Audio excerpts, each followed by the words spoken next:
This episode is proudly sponsored by The Helix, a new innovation district located in New Brunswick, New Jersey, the heart of the Northeast Corridor. The Helix provides a critical ecosystem for innovation by offering a range of physical environments, a vibrant community of leading innovators, and a strategic central location on the Northeast Corridor. The Helix will uniquely mix workspaces, classrooms, laboratories, venues, and collaborative environments, creating a dynamic community and setting for innovative minds. Universities, startups, Fortune 500 companies, entrepreneurs, researchers, and many others will all call the Helix home. Thus far, the Helix has assembled a community of innovative private and public organizations, such as Rutgers Health, the New Jersey Innovation Hub, RWJ Barnabas Health, Hackensack Meridian Health, universities from Ireland and Israel, and others. The Helix is where ideas will come to life. To learn more, visit helixnj.com. From NJ.com and the Star Ledger, welcome to the Rutgers Rant, your one-stop podcast for the Scarlet Knights, with your hosts Steve Politi and Rutgers insiders Brian Fonseca and Pat Lenny. Let's start shopping. All right, welcome back to the Rutgers Rant, everybody. A special March Madness edition of the Rant that includes very little actual March Madness. For us, March Madness, transfer portal, wrestling. All right, but I got to begin here. This is great. You guys can't see this because we have yet to figure out how to put our podcast onto YouTube like every other major podcast in the world. But right now, I have in front of me, we've got Lanny and Fonseca, both of them. We're speaking on a Rutgers journalism class today. Make sure I get this wrong. Rutgers journalism class today. And Pat is wearing, it looks like he went on his like if you were like going on a job interview. Like he's got the white shirt, the blue tie. I mean, it looks just like you would hire this man. He would have like tucked under his arm that portfolio. Like, nice to meet you, rush chairman. He's got it right there. He's showing me the bag. He's got it right there. The bag. He looks like he spoke to this class. He was casting this in like this when he walked in there. Next generation of student journalists looked up and saw Pat Lanny and said, "Wow, that's the guy. There he is. He's the future." And then he came in with Fonseca, who is wearing, I don't know, I guess if I were to describe it, it'd be like a modern Unabomber look. He's got, he's unshaven. He's got the gray hoodie. I just don't understand. Like, did you coordinate this? When you walked in there, was there any comment about the fact that one of you looks like you're ready to go to take over corporate America, and the other one looks like you just got kicked out of your apartment? I mean, what happened here? I may look more unprofessional by a wide margin, but I was the one who was early, and Mr. Wall Street over there was 20 minutes late, albeit because he was working and doing an actual job. But I think that's part of the look, though, right, Pat? You were late on purpose. This is what you're an important person. That's the vibe I'm getting from you by this look. Pat Lanny only wears ties for like four events. Trying to be professional. National Signing Day in football, right? And weddings and/or unfortunately funerals. Well, anyway, you both look wonderful in your own special way. I hope tomorrow's journalists got the message across, and you told them to go to biz school, because that's what you should have done. All right, let's talk some. What do you want to talk about first? Basketball portal today. The portal doors opened, and the big news, not a big surprise. Antonio Chol in the portal. Brian, I know you couldn't be sitting there chained to your desk following this today. I've been chained to my desk following it. It's been pretty interesting. What's your sense on day one? Is it going slower than we expected? About what we expected? When's the good stuff going to start? I've been following. It's been fascinating. Some names you kind of expect, like Doug McDaniel, the star player at Michigan. They fired their coach. Obviously, he's going to look to maybe return home to the DMV. Georgetown feels like a great fit for him. And there are other interesting names that popped in, like a kid like Josh Cohen. He is a center from Massachusetts. It's his second time in the portal in 2 years. And Rutgers recruited him slightly last year when he entered the portal before he ended up at UMass. Played at St. Francis, Pennsylvania before that. That's a name that, look, I don't know if Rutgers has contacted him at all. I don't know where they stand in their big man pursuit, but that's a name that I would be interested to see. And you're going to see tons of names like that where you can kind of connect the dots and think, maybe, and you're going to spend the next 45 days thinking that Rutgers is going to fill their 13 spots with 75 different kids. On the Rutgers end, yes, Antonio Chol and 2 walk-ons, Daniel Vesey and Jacob Morales, all three of them entered the portal today. No surprises. Antonio Chol's intention kind of leaked on Thursday, and that's been known for a few days now. Anyone who watched 5 seconds of Rutgers basketball this season would know that was coming. As for the more interesting bits, who knows? We're recording this at 2:18 p.m. on Monday, March 18th. I wouldn't be surprised if there's no news for the rest of the day. I know Steve Pikiell started sitting down, having his exit meetings with players one-on-one this morning. I assume he had his with Antonio Chol and the walk-ons, hence why they are in the portal now. Those will come through today, I believe some tomorrow as well. So we might see some stuff kind of trickle in that time. But I would guess that by the end of the week, Rutgers should have a good idea of who is entering and who is staying. And then you can kind of get into the real fun of this, the real meat of it, who is coming in and joining the circus that will be next year. All right, let's dig onto the who's leaving part, because I have to feel like they must have a pretty good idea at this point. Like guys like Mawot Mag. I mean, we've talked about it. We've you asked a great question at the end of the Big Ten tournament, and I got to give you credit for it because it's a hard question. You're in the locker room. Everyone's wondering if he is actually hurt or if he is, they call it quiet quitting. Pat in his suit his dress shirt understands what that means in the corporate business world. If he was actually preserving himself for the portal, which is kind of crazy that we've reached that point, but here we are. Take us through that moment where you ask him this, and he was the one person who didn't give you a clear answer about coming back as well, right? Yeah, so to be clear, because a lot of people asked me this question, we reported after the Big Ten tournament loss Rutgers had against Maryland in the first round that Jeremiah Williams, Gavin Griffiths, and Jermichael Davis told me they expect to come back. I asked them, do you expect to be here next year? And all three of them said some version of yes. I did not ask every single player in the locker room if they expect to stay. That's something, because a lot of people were fixated on the names that said yes and not other names. I just didn't have the time. I had to rush over to Steve Pikiell's press conference to get some quotes from him as well. I'm the only guy there kind of doing double duty. And it was just, I got my priorities straight, getting those three and talking to Mawot Mag. I didn't even get a chance to talk to Cliff because he was at the podium. And by the time he got back to the locker room, I couldn't get to him. All this is to say that those three guys were the ones that said yes. I didn't ask anybody else, because if I did, I would have their answers in that story. I did ask Mawot Mag if he has made a decision on his future, and he says he hasn't even thought about it. Tough to believe that, but take the kid for what he says. And I asked him the question that everyone is wondering, because this gets tweeted at me every time we tweet out the availability report that Mawot Mag is out. It's been on every message board thread. It's been the most discussed topic at Rutgers for the past month. I asked him, Mawot, there is chatter out there. There is the belief that you are not playing to preserve your body to enter the transfer portal. I guess I'm giving you a chance here. Open the floor. I guess, is that true? What do you have to say about that? And he said, that is false. That was his immediate answer. Very forceful. That is false. First, he asked me, wait, what are they saying? As though he was surprised. I don't know if he was. And then Gavin Griffiths is sitting this chair over from me in the next locker. And he gets up and he says, I also want to answer this. He's tried to practice multiple times over the last month. If he could play, he would play. He's been hurt. He's not doing any of that. That's not true. And then he sat back down. So this is one player. I don't know if that's the feeling of the entire locker room. I don't know. But Gavin Griffiths was very clearly in defense of Mawot Mag. As for what Mawot Mag's standing, I think it would be a rather large surprise if he came back next year. And I don't think he'll be the only other one. To kind of grab on the thread you were saying, I would be surprised if Cliff O'Maury's back next year. And then there's the other edge cases, the other 50-50s that could go either way. I'm not quite sure where they stand. Like Derek Simpson, is he coming back? Which of the two centers? I don't think Antoine Woolfolk and Emmanuel Ogblay could both come back. I think there's a possibility of one coming back. Which one is it? Eileen Ogblay, I don't know that for certain. So I think a lot of these questions will be clarified probably by the end of the week.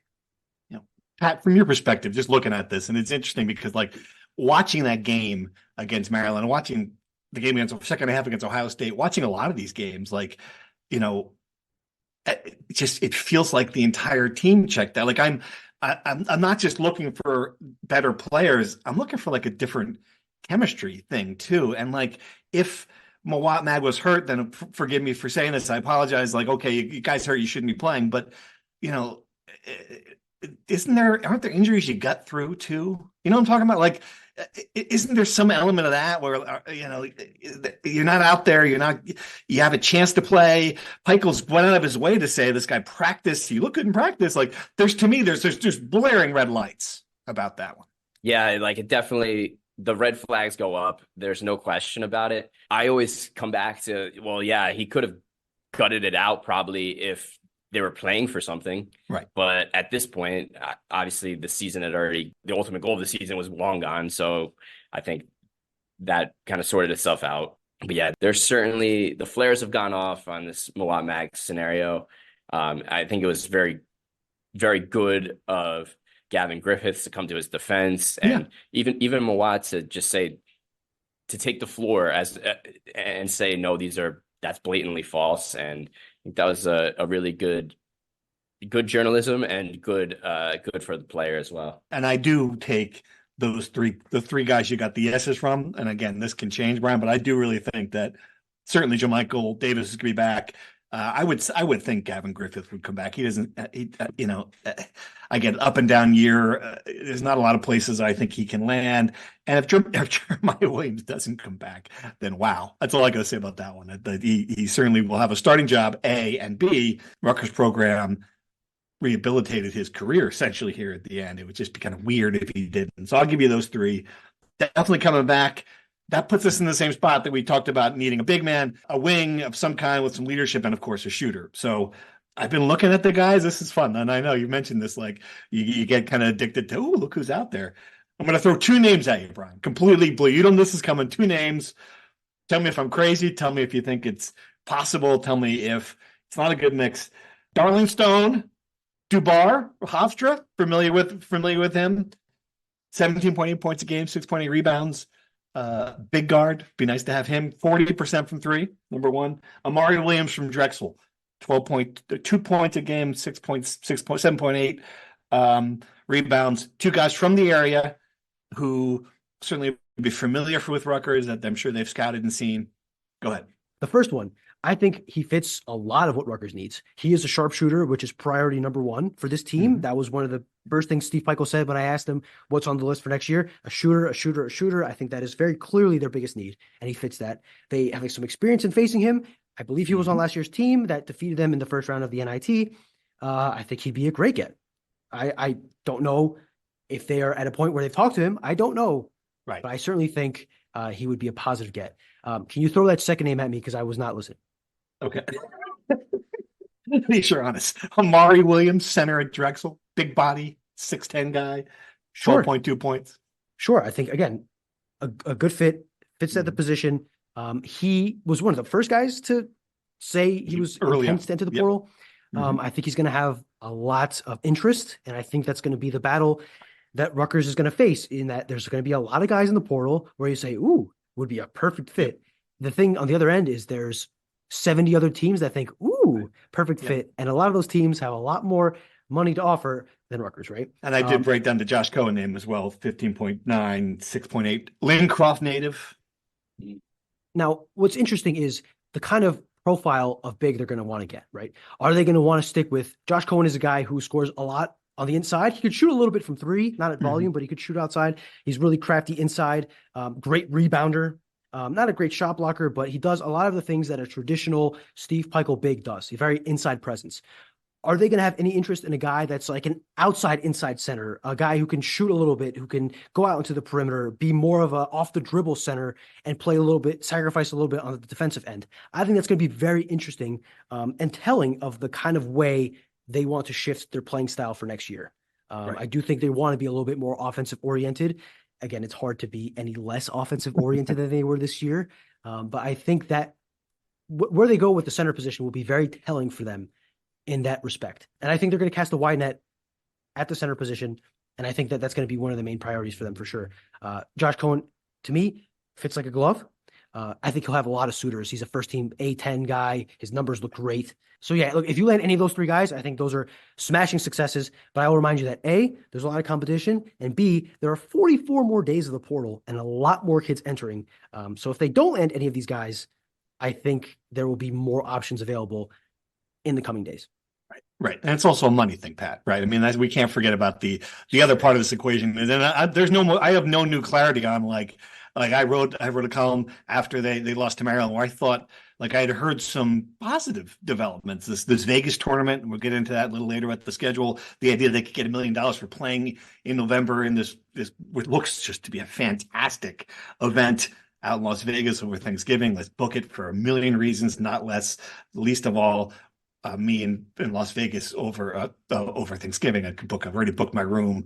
Stay at the Bellagio. It'll be great. That aside, but seriously, look, we don't know. Like that scene. All right, well then you'd have a lot of money to play with, but I don't know what the coffer looks like. I don't know if they know what the coffer looks like for NIL stuff.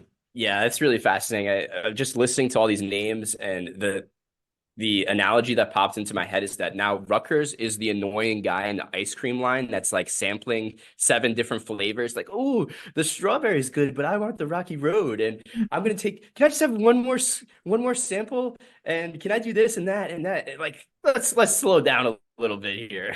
Like, go get your ice cream and get the heck out, right? Like that's what I kept thinking about. And then ultimately, like, let's think about the biggest need, and you hit the nail on the head, and Brian did too, and Peichel did when he did his shooter alarm. So I think the ice cream analogy is they have to get whatever ice cream flavor is the best at shooting 3-pointers. That's excellent. Good point. Now I'm watching this again. This is something else we need the video feed on YouTube. This could be a priority for next year. It's getting a view. Because right now, if you're watching it, you can watch this live. Gonzaga's clearly on his phone, scrolling through the transfer portal. You're doing the Schefter thing. You're like texting some agent. I don't know what you're doing. What are you doing? You look like you're looking at Twitter for transfer portal. I'm doing my job. What do you want? Okay. You know what Brian's phone is like on 24/7. Right. Just never stop. Update after update. Twitter notification. This is why I put it on silent mode at about 9:30, so I go to bed. All right, we'll come back to basketball. We got a lot of questions about it in our questions section, but let's talk wrestling for really quick. Pat, you're getting on a plane here on Wednesday to Kansas City? Yes. The T-Mobile Center. KC. Get some barbecue. Pat Mahomes. That's what I've heard. Travis Kelce. Send in your barbecue recommendations. All right. So you've seen the brackets. You've seen the whole breakdown. What is your expectation level now going into this thing? It's so fascinating because the only question people want to know, and this is going back to our live pod when JP asked the question, how many All-Americans is reasonable? And you look at the brackets, and like Rutgers is going to be in the mix in at least 3 weight classes for an All-American. And just to give the overarching, so for non-wrestling fans, you become an All-American when you finish in the top 8 of your weight class. Rutgers has 7 guys that are seeded 16th or better. So, oh wow. So if they wrestle to their seed and maybe win a match that they're not supposed to, or as Coach Goodell said on his press conference today, realistically, a lot of Rutgers' best success is going to come on the backside of the bracket, which means that they're going to have to win close matches in the wrestlebacks after they lose in the championship bracket. That's the path to All-American for this. Like Rutgers may have 1 or 2 guys in the quarterfinals, but they're going to be really scrapping, and they're in a really good position based on their seeds to do really well once they do inevitably run into a Penn State guy or a higher seed. So if you want me to give you the number of All-Americans, you're going to have to wait to the end of the pod. Over under on 3.5. I'm not waiting. Come on. 2.5. How did you come up with 3.5? Well, I don't know. You said 3. What would the number be? 2.5? All right. 3.5 is the perfect line, because I really think like 3 is realistic, and that's a like best case scenario. Is 3 the best ever? What is the best ever? Great question. I think it's 3. It's 3. Okay. And certainly the year they had 2 national champions. Right. Which is a whole another angle of this, is that Dylan Schauver, the Big Ten champ at 133 pounds, is the number 4 seed, has a shot to win it if he wrestles his best. It's a tough weight class, and there are really good guys in the weight, but that's a whole nother spin to this. How good could Rutgers do at this tournament? Well, Dylan Schauver could be a national champion, and that would make whatever else happens kind of a moot point. What I'm hoping he does win the national championship, because then they'd ring that bell for. Yes. And that was still one of my favorite moments from the Soriano Ashnault was the bell ringing where they're standing in the hall, and the bell's like behind a door. Like it's weird. It's not, you would expect like Liberty Bell, big old thing, but it's like it's a rope behind like a door, and Goody was standing in the hallway like holding the rope, like looking back at. Can I ring it now? Like he was really excited about it. And that was like one of my favorite videos from that whole thing was like just the look on his face, like, can I ring it now? Can I ring it now? Anyway, so I'm rooting for that. Schauber, you say he's the 4 seed. Does he still is there a prohibitive favorite in that weight, or is it wide open? The number 1 seed is this guy Dayton Fix from Oklahoma State, who Soriano wrestled famously. The guy's in his, I think, 8th season of holy crap. That same guy? That same guy. That's wild. So it's unbelievable. He's in there. There's a stud freshman from Lehigh, Ryan Crookham, and then a world champion from Cornell, Vito Arugio, who won the title last year. So those 3 guys are the top 3 seeds, and people have kind of put them on a next level. And then they say, oh, well, Dylan Schauber, and after that, you're wrestling for 4th. But the way Schauber wrestled at the Big Tens, I wouldn't count him out. That'd be fun. All right. Yeah, so it'd be a really fun story. Yeah, good stuff to look forward to. All right. Let's do some questions. A bunch of them about what happened in Minneapolis a Fonseca. And this is the one for me that kind of boils it all down. Why did the team even bother to show up for the Big Ten tournament? That's the damn question. Forfeit the game and save money and travel, all the stuff we do the year, endless money, time spent, sacrifice, and that's how it ends. It's BS. Would love a response from your perspective. No, I mean, it's the sentiment that I've gotten out of here. A lot of frustration, and I think it's not the frustration that the team finished poorly. It's just how they finished.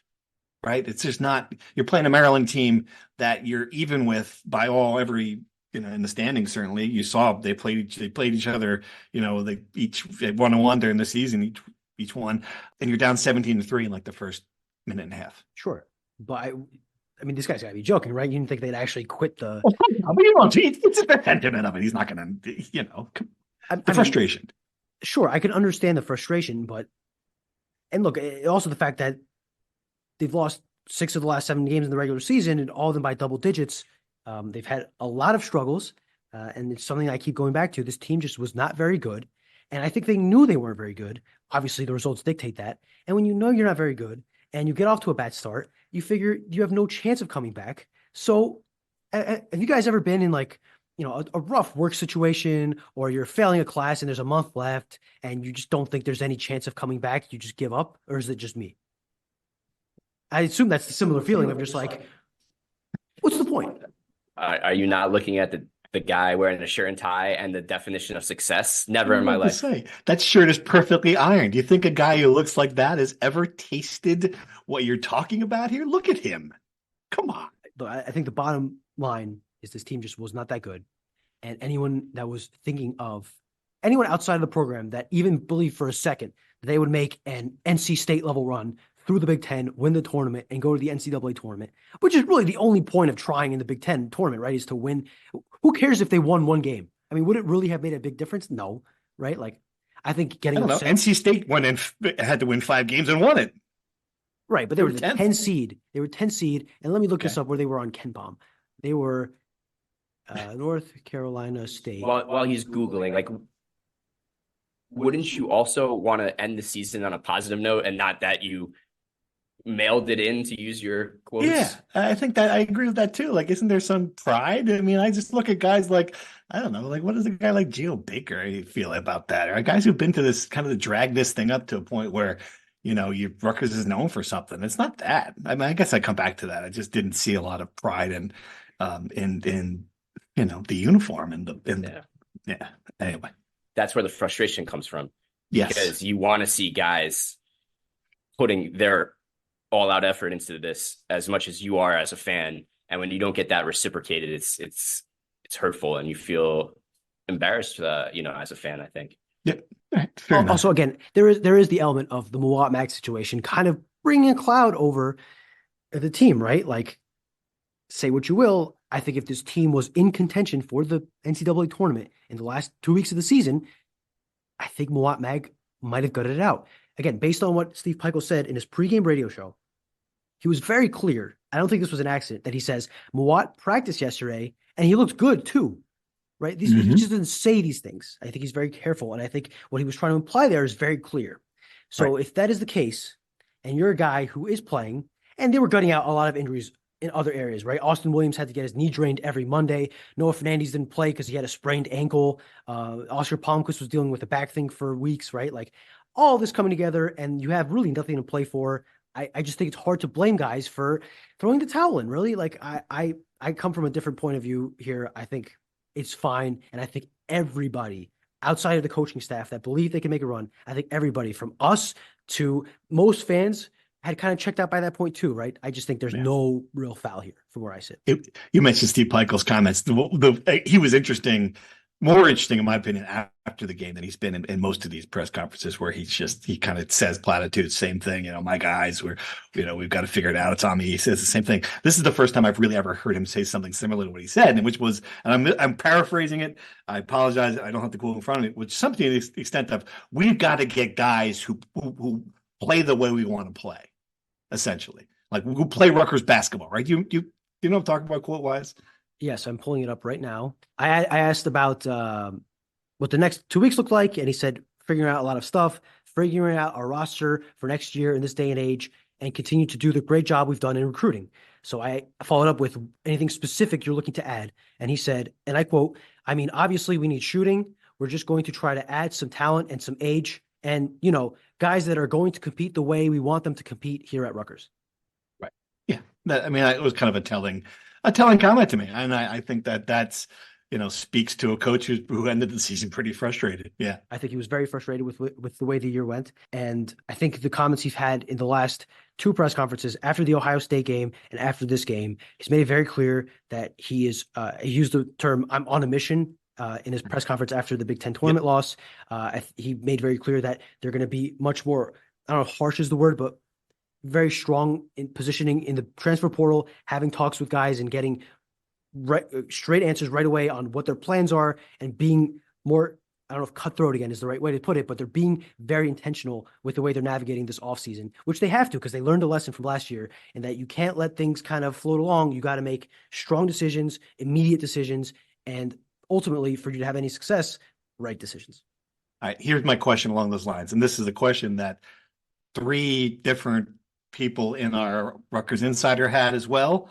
And it's great to be cutthroat with the players and the team and to say, all right, we've got to, and I get it. That's totally correct. Is he going to be cutthroat with himself and his staff and finally do something to upgrade the offensive philosophy, or is he going to blame it on the fact his players couldn't shoot? And this was the question I had. What are the odds Steve Pikiell changes his philosophy on the game and actually cares about scoring? Putting up 60 points next year with this talent would be criminal. And I just wonder if there's going to be any sense beyond, the Jay Young, hey, we bring in a guy we know who can give me a sounding board. Is there going to be any sense you think that they're going to take a long, hard look at the way this team has performed offensively? Not 1 year, not 2 years, but 8 years. To put it lightly, like that reader question was perfect. It would be criminal to throw your hands up and say, oh, we don't have offense when we have all this talent. There's like Steve Pikiell obviously is a good coach. He'll figure it out. I go back to the comments that were coming out in the preseason that this was going to be a fast team and score and run the floor. Why would you say those things if you didn't have that in the back of your mind, that you were philosophically going to change, the way you played? So right. I think maybe he tried and it failed. Turned out to be utter nonsense. Yeah. It was ridiculous. Maybe this year, obviously no one's going to buy him at his words. He's going to have to show it that these guys are going to be explosive with the ball in their hands and create offense for themselves. Right. All right. Looking for more questions. Do you have some, Brian? Go ahead. Do you want to say? Yes. I think that the style of offense they run has never fit a team better than they will next year. And they have 2 guys who are elite shot creators themselves in Dylan Harper and Ace Bailey. They don't need a bunch of motion and screens. And while those things are all well and good, those guys can get a bucket by themselves.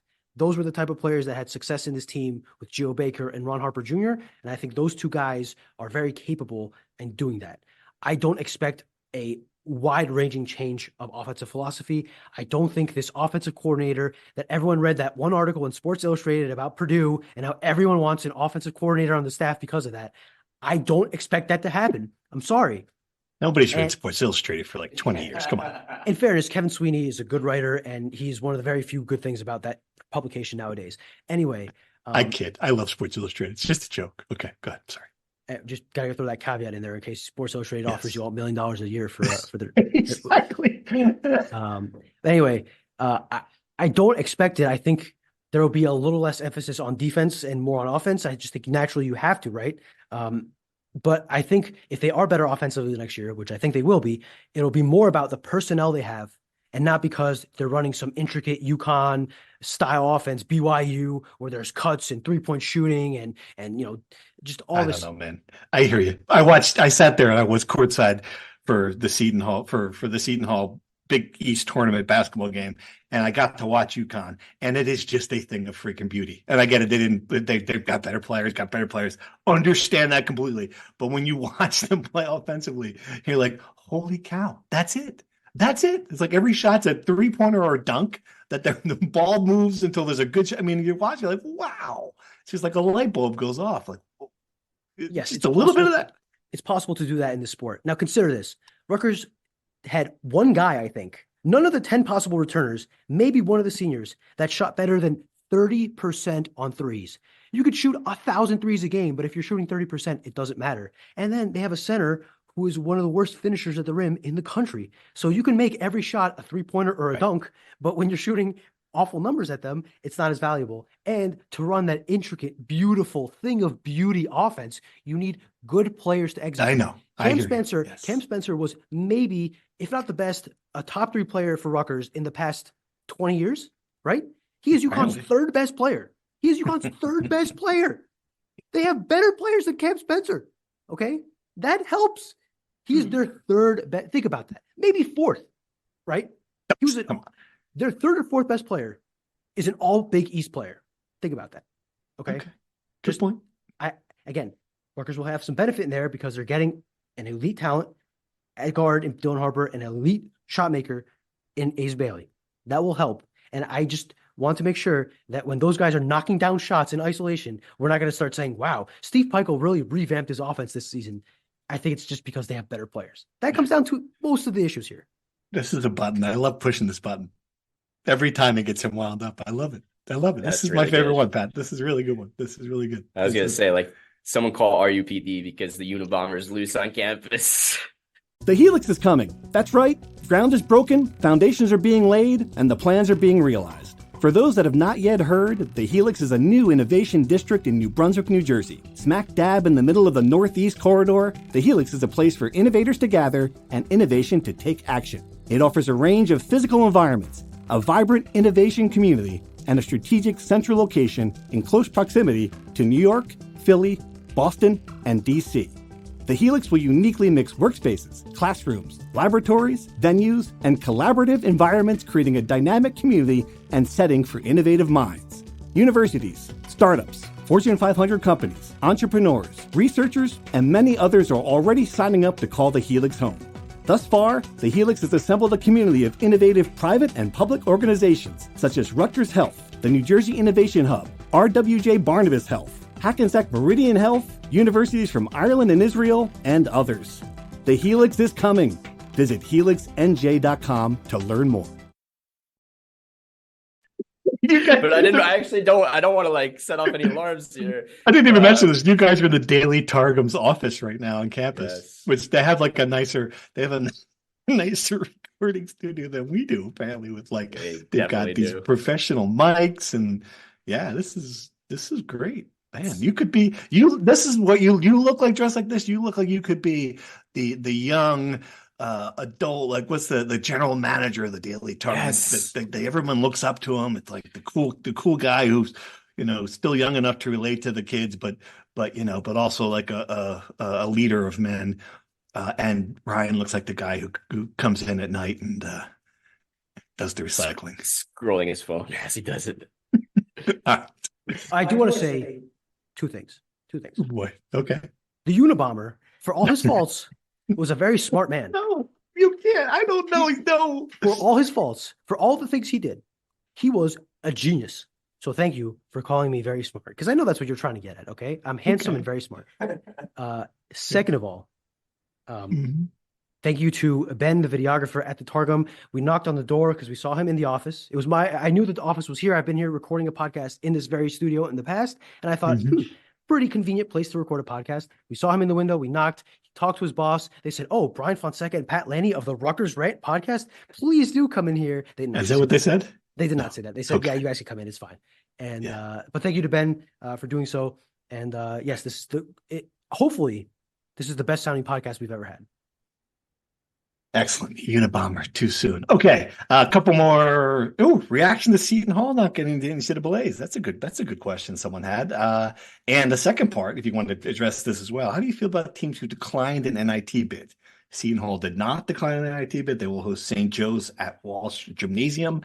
I thought Seton Hall was going to, I really thought they were going to get in, like very confident they're going to get in after that game. I think they just got washed away by just a crazy day in college basketball. No other way to put it. I mean, I didn't. By the end of the day, after NC State won, and certainly after Oregon won, I'm like, well, forget it. They're not getting in. And I do like the fact that because I believed it, and I do like the fact that they were further on the first four list than St. John's were. And I think that Seton Hall had a better resume than St. John's. I think beating UConn should count for something, but it was a numbers game, Breaking news on the pod: Derek Simpson's in the transfer portal.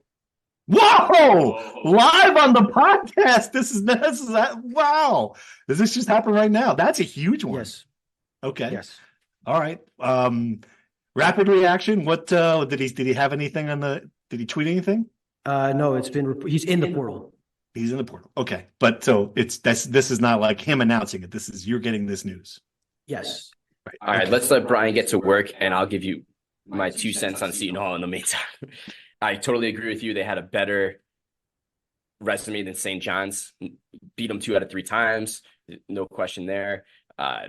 Better results against Quad 1.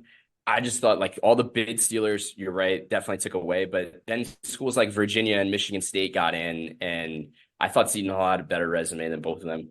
And I can understand why Hall fans are upset. And and the bigger picture that the Big East, which rated it out as like the number 2 conference according to all the advanced analytics, only got 3 teams. I get that they're high seeds and all, but that just of course there's DePaul in that conference, but it devalues the middle of the league. And I think that the way Dan Hurley spoke about it and Shaheen Holloway spoke about it was very poignant and accurate, that there was a lack of disrespect for the conference as a whole. And I thought the Big East commissioner for not going to bat for his teams kind of that rubbed me the wrong way. I thought like my problem, in this era, you gotta go to bat for your teams and schools. Looking at the metrics, Virginia had better numbers, I guess, if you combine all this, according to Brad, our resident New Jersey bracketologist. But what I don't understand is like you get Michigan State. But okay, so what metrics are you using? Because Michigan State's didn't have great road wins, didn't have really great anything. So I was confused in that level. That said, there was nothing that jumped out to me as like, holy cow, what a criminal act of, malfeasance here by the selection committee. I will say that. You've covered them both pretty closely the last 2 years. So I'll ask you, what was the bigger snub, Rutgers last year or Seton Hall this year? I would probably say Rutgers last year. Yeah, it was, and that was because nothing happened down the stretch. I thought they were going to get in, but that said, I mean, I wrote it at the time, like, you just can't. You have that Minnesota loss in the last game, and you're just asking for it. And I think Seton Hall, to a lesser degree, like you put it in the committee's hand with some bad losses down the stretch. I get it, and I'm supposed to consider that, but I think that's what happens too. So I think that was part of it for the committee, that they just kind of saw what Rutgers looked like without Mawat Mag late in the season, and that's kind of made it easy for them. But given the 2, yeah, it's a good point. I think Rutgers would be a bigger snub. Give me one more question. Are you ready? No? He's not ready. All right. Well, answer the NIT question then. I mean, so St. John's turns down NIT, Oklahoma turns down the NIT. I think Rutgers, it's an embarrassment. Wow. An embarrassment by St. John's for turning down the NIT. Really? I really do. You want to prove that you were an NCAA tournament snub? Go out and freaking win the NIT. I don't want to hear, we'll be behind in player acquisitions, and I don't buy it at all. Like, we talked about playing for pride 5 minutes ago and playing for the school on your chest and the fans and things like that. And then you're going to turn down a chance to put seats in, butts in the seat and put your name out there and prove the committee was wrong, I think that's very disrespectful. I feel like teams have been doing this forever, though. Like I remember, know. like Georgia Tech did this in like 1994, and it was a big deal when I was covering the ACC. It's like I don't know that this is anything new. I think the one thing that's changed about this for me is that the fact that it is just certifiably nuts that the portal opens today, and I understand why it does. I get I get it. Like but still, it's just bizarre that this is going on while people are filling out their brackets. Teams are playing, and their players are putting their names in the portal. It's just that nuts. is crazy. It is nuts. The whole sport is nuts. I don't think that's a real excuse for Rick Pitino not playing. I mean, come on, you've got like 800 analysts. You don't need someone to like Rick Pitino's not the one studying the film of these guys entering the portal. It's silly. That part is silly to me, but if the team is not engaged in playing in it, then you should probably turn it down. That's the other side of the coin. Like if you know your team, like Rutgers right now, if they somehow got an invitation to this thing, they should be like, no, thanks. We're gonna hit the road on that one. I kind of understand that point of it. I agree. He's still typing. Are you filing the story? Are you filing the story? Yes, is that what you're doing? He's filing the story. Wait, are you actually alive? This is going to be on NJ.com before the end of this recording. Not even by the end of this recording. By the time he's ready to answer his next question. Yep, he's got the thumbs up. He's ready. Let's go. Bring him in. It's posted? Wow. Story is posted. You think I'm not ready for this situation? Come on, man. I will say that in our projections of who's staying, who's going, I had Derek Simpson going. So, yes. And do you think that this was a mutual decision, Brian?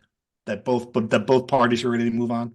I think the situation was set in the way that Derek Simpson struggled mightily as a starter. He was put in an unfair position because he was expected to have some time to play back up to Paul Mulcahy and Cam Spencer and develop and have more experience at the college level this season.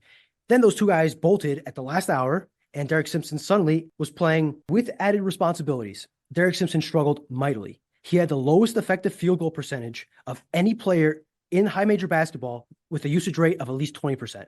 To make that in simple terms, of all the players who played a prominent role in high major basketball, Derek Simpson had the worst shooting conversion rate of any of those players. He struggled mightily. And in fairness, JaMychal Davis, his backcourt mate, was, if not the second, one of the top 5 worst as well. So shooting obviously is something that must be fixed through the portal. And I think you got to add a guard for depth in Derek Simpson's place. I think it was always going to be between Derek Simpson or JaMychal Davis who was going to stay, because you couldn't have two struggling offensive guards in the back end of your rotation. It just didn't make any sense. So JaMychal Davis will be probably the defensive option off of the bench, similar to a Jalen Miller they used to have back in the day, and he'll have some less offensive responsibilities, I would reckon. So Rutgers must go into the portal and find a backup guard who can play, 10, 15 minutes and could hold his own offensively. Could be a shot creator, could be some form of a point guard. I'm not sure, but they definitely do need some more depth at guard.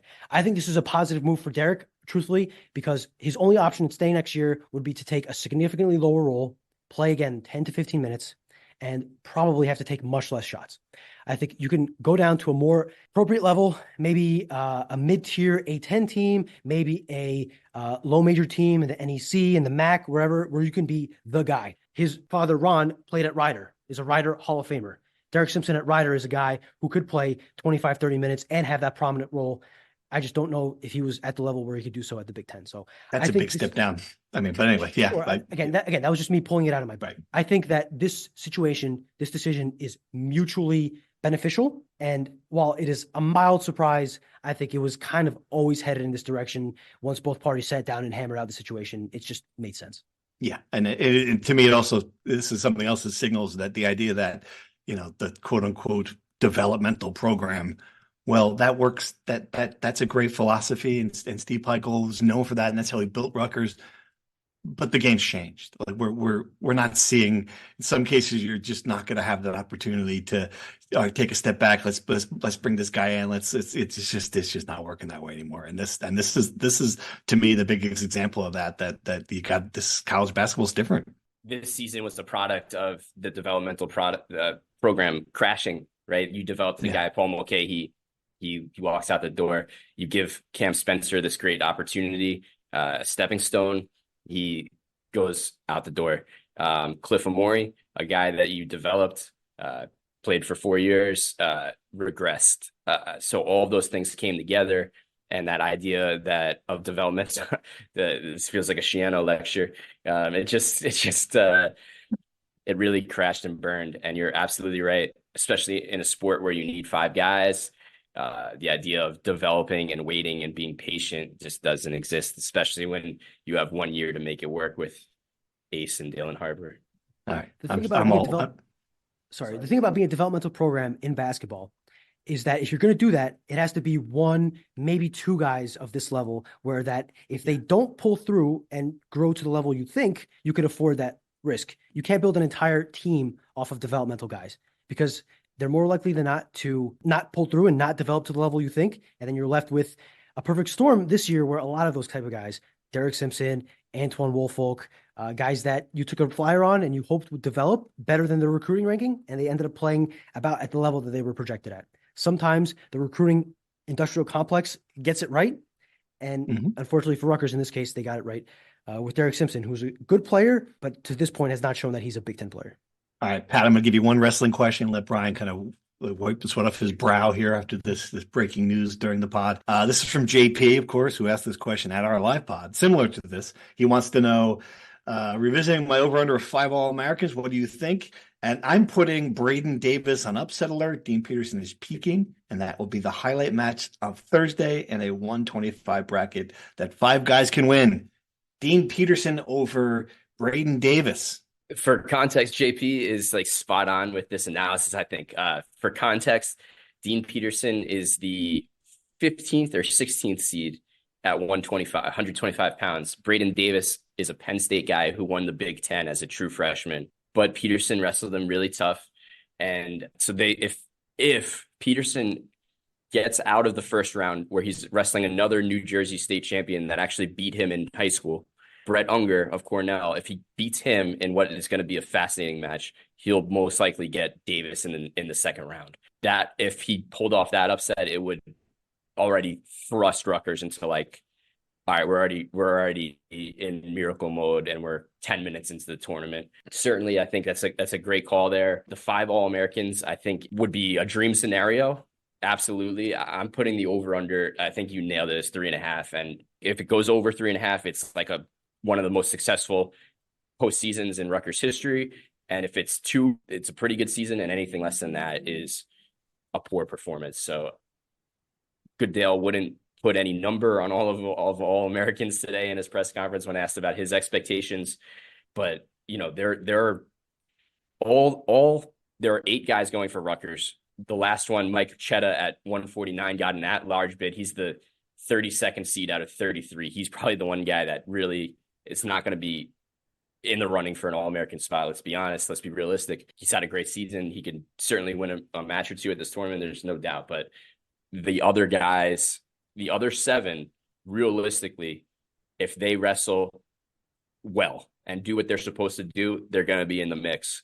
And that will be the biggest indication of, has Scott Goodale done a great job recently, or are people really, were they right in questioning his job here? So I think this is a really fascinating tournament to watch, and it's going to be, I'm really glad I'm going, because I tend to think that this is going to be a really good showing for Rutgers, following that momentum from the Big Tens.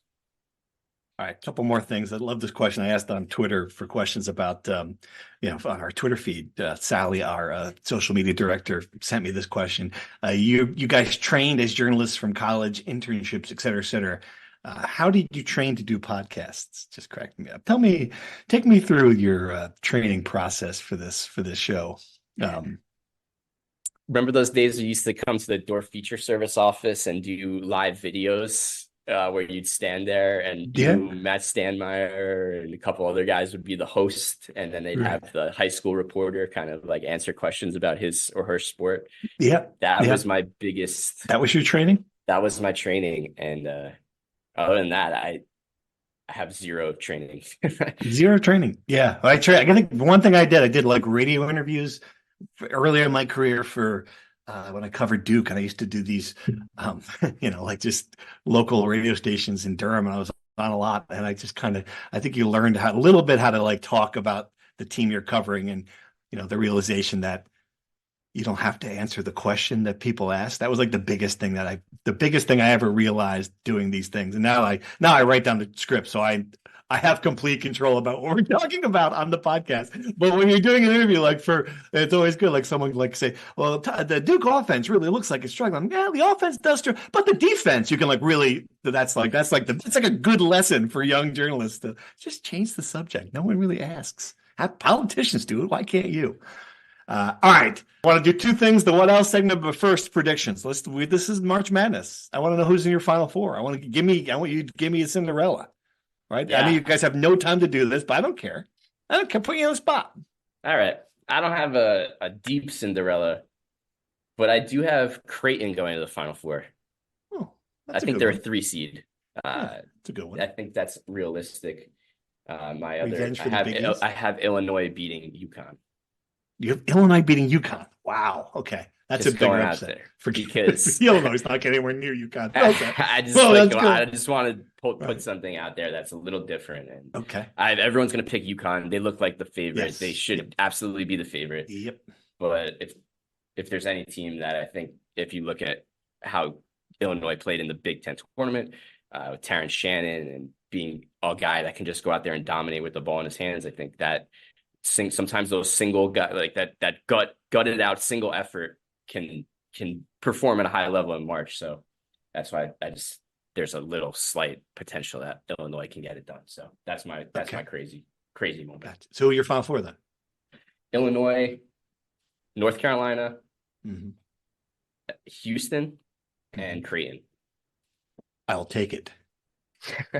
That's a North Carolina grad. That sounds just great. All right, Brian, who's your Final Four? What do you got? He's just buttering you up, this guy. Take little Illinois in the Final Four. So I have two Cinderella candidates that are both in the same region. And I don't know if they count as Cinderellas because they're single-digit seeds, but I don't care. I got either BYU, because I love their offense. They run a beautiful offense. They shoot a lot of threes. And if they can get hot, they can beat anybody. Or Washington State, who has an omega underrated coach in Kyle Smith. I think either of those teams could make a deep run and upset UConn. I know UConn is the darling, the best team in college basketball probably, and the favorite, but I just can't imagine in this day and age a team running it back 2 years in a row and winning. I'm sorry, Cam Spencer, you're not going to win a trophy. Well, I should say a national championship trophy. So I'll have, I guess for the sake of this argument, I will have BYU coming out of the East. I will have BYU coming out of the East. Okay. Well, they're going to beat UConn. Wow. They're going to make it to the Final Four. Gotcha. They're going to be my Cinderella. They got to go to the Final Four, no? I mean, okay, sure. The South is hard. I want to choose Houston, but Houston just doesn't seem to have enough firepower for me. I'm going to go with another young team, Kentucky. Kentucky out of the South. Yeah. This is Cal's redemption arc. He's going to take DJ Wagner and Aaron Bradshaw, those Jersey boys, to the Final Four. In the Midwest, I have my national championship pick. Probably the second most popular national championship pick there is. The guy everyone doubts. Purdue and Zach Edey, the national champions. It's their year, folks. Yeah. This is their year. They have one of the best point guards in the country. They have an arsenal of three-point shooters. They have an elite on-ball defender in Lance Jones. And they have the best freaking player in the country in Zach Edey. They're going to run through this tournament the way UConn ran through it last year. Purdue, really? No, not even a scare. Not even a scare. And you know what? I'm not even sweating saying this. I am not even worried remotely, which means everybody, whatever you do not bet on Purdue to win this tournament because it's not going to happen. I am so confident. Boiler up, baby. And then out of the other region, North Carolina is not going to win it. They are overrated. I will go let's go with Dayton. How about Dayton? Dayton? Just Dayton. Who cares? Dayton. I want to pick. They're set. Dayton versus. Okay, that's interesting. Dayton versus BYU. Someone should bet that because they get good odds on that one in the Final Four. Woo! Didn't we have FAU versus San Diego State last year? We did. This is why it's great. It's perfect. If it happens, it's a great pick. Okay. This is the beauty of the NIL transfer portal era. Dan Wetzel says this all the time on his podcast, and he's right. But people thought that this would consolidate all the power to the big money teams and make college sports even more anti-competitive. This has opened up the chance for all these smaller teams to get players and keep top players and make deep runs. So I think that trend will continue. And if you'll let me have the floor a little bit longer, I do want to chime in on the NIT discussion you guys had while I was working and getting the Derek Simpson story out here. I think St. John's is doing the right thing by skipping the NIT, because here's the truth. Nobody cares about the NIT. Nobody. The only reason people care about the NIT is because the teams in there didn't make the NCAA tournament. I don't believe anybody's actually watching the NIT once it actually happens. If St. John's won the NIT, what would that mean to them? I mean, I'm seriously, what would that mean? Nothing. Nothing really. Now, if you get talented players out of the portal because you got a head start, that would mean a lot for next season, right? So maybe you win the NIT, maybe you hang up a banner, but when your team is 14-16 next winter because you took forever to start going into the portal, the NIT isn't going to be as valuable for St. John's. So I don't blame them. I think they make the right tactical choice. It's sad for the NIT, historic competition for a long time. It was a beautiful thing. Those days are over. Fair. I don't disagree. I'm glad I'm not covering. Okay.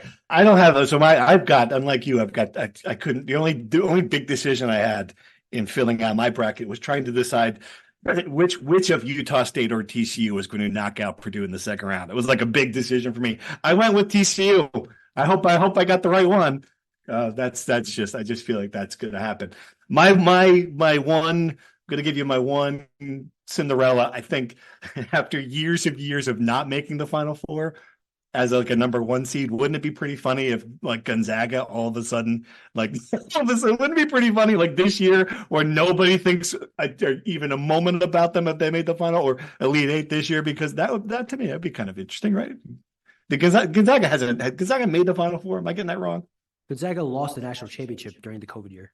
They did lose the national championship. They got that's right. They got obliterated by right. So they were only Drew Timmy's. That's right. That's right. Third of 7. All right. So it's not as funny as that, but still, I think that's a team I could see them going to the Elite Eight. I've got Tennessee in my Final Four. Oh my God. Yep, but again, wait, aren't they playing St. Peter's? They are. I'm always wrong. Since I'm always wrong, this is great news for St. Peter's, because this is an opportunity if I'm picking them. I always pick Duke because again I'm always wrong, so it's like yes, just get them in the Final Four. So then they lose in the first round. It's like that was worth it. I'm going to go with Arizona for obvious reasons because I cannot certainly pick the Tar Heels to get to the Final Four, and Connecticut.